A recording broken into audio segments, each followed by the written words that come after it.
Huwag kang maging malungkot kung ikaw lang mag-isa.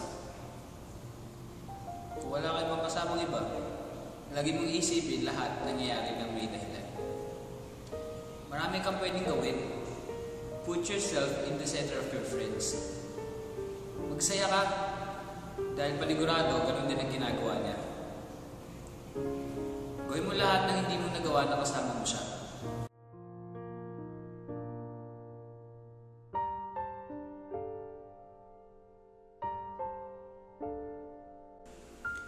Magti ka. Wala akong ibang maisip na pampalipas oras, but seriously, it helps.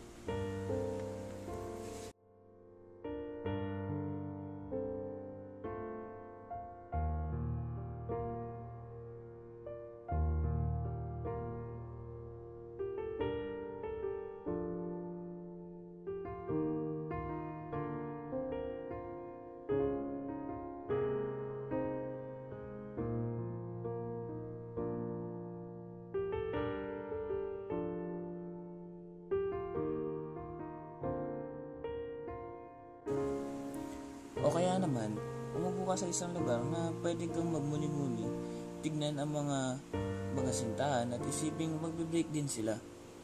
Pero hindi sa maampalayang paraan ha. Tandaan, bitterness is next to ugliness.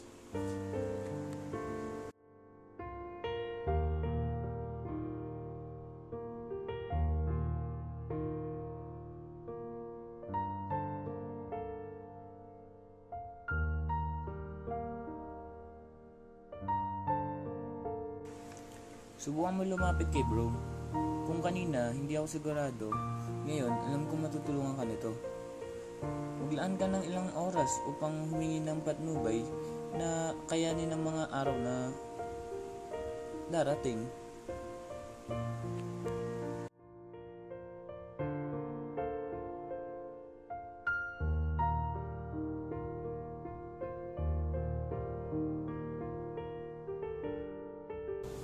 Nasanay ka, nakasama mo siya sa lahat na ginagawa niyo na magkasama.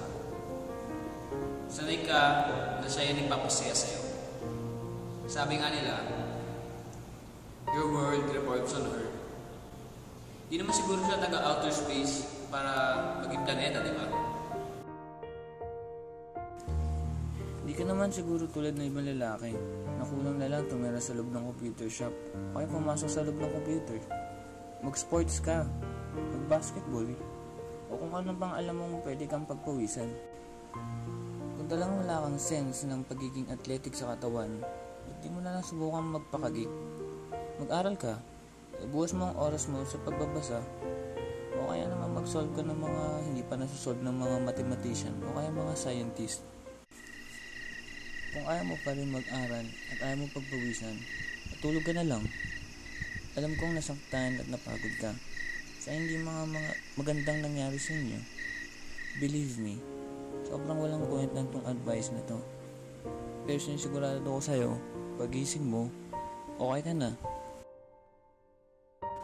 Sabi ng mga dalubhasa, magandang therapy daw ang pakikinig ng music. Pero hindi ibig sabihin makikinig ka na malulungkot na mga kanta.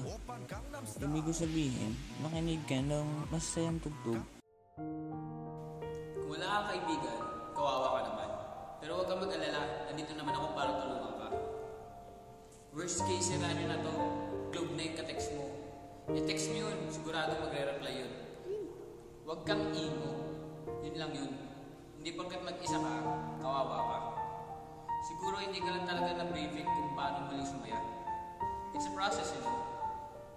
Think positive. It will help. Okay lang maging single. Paganda ka na. Tandaan, okay lang maging single.